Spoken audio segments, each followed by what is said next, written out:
చిన్నప్పుడు చేపట్టుకుని నేను ఉన్నానని ధైర్యం ఇచ్చారు. ఇప్పుడు అదే కూతురు కష్టమని వస్తే అవమానంగా చూస్తున్నారు.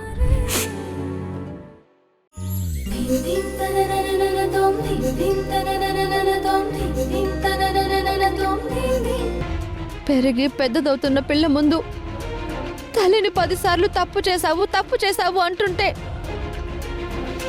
తనకి తప్పు చేయొద్దని ఏ నోటితో చెప్పను. మీరు మహా అయితే డబ్బిస్తారేమో, అది నా కూతురికి నాకు పోయిన గౌరవం తిరిగిస్తుందా?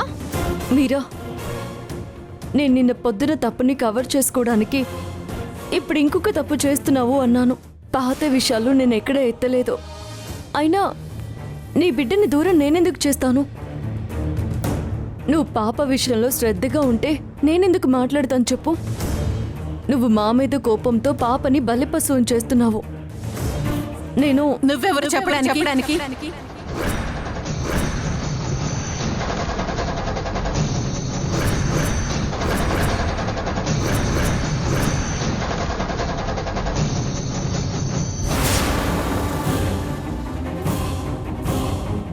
ఎవరి నోటికొచ్చినట్టు వాళ్ళు మాట్లాడితే చూస్తూ ఊరుకుంటాననుకోకు.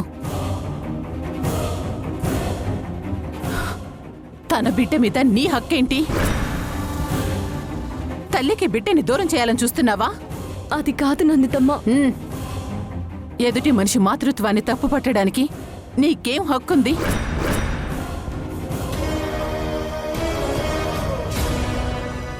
నువ్వు చెప్పిందే నీతి, నువ్వు గీసిందే గీత అన్నట్టు మాట్లాడుతున్నావు. ఒక్కటి గుర్తుపెట్టుకో, కన్న తల్లి కన్నీటి కంటే ఈ ప్రపంచంలో ఏది ఎక్కువ కాదు. తన రక్తం పంచుకు పుట్టిన బిడ్డకు తండ్రి పేరు కూడా ఇప్పించలేని ఈ గోడల మధ్య న్యాయం గురించి నువ్వు మాట్లాడ్డం నీకే వింతగా అనిపించట్లేదు?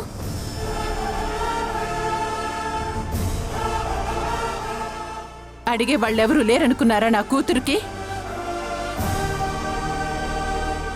ఈ రోజు నుంచి పాప విషయంలో నువ్వు వేలు పెట్టినా నోరెత్తినా అది మీరా మీద నీకున్న శ్రద్ధ అనుకోను.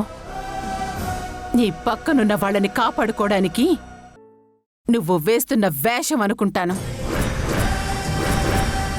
ఇక చాలు, ఇక్కడి నుంచి వెళ్ళండి.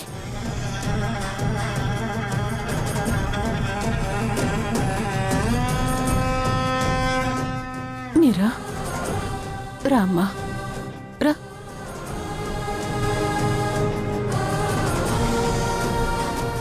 మీరా, ఏడవకు మీరా. నీ దాకా రావాలంటే ముందు నన్ను దాటాలి. ఈ ప్రయాణంలో నువ్వెప్పుడూ ఒంటరిగా ఫీల్ అవ్వకు. నీకు నేనున్నానమ్మా.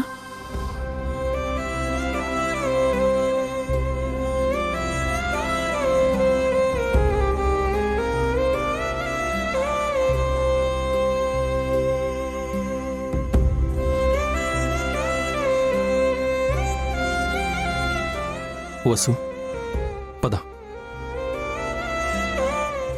రామ్మా.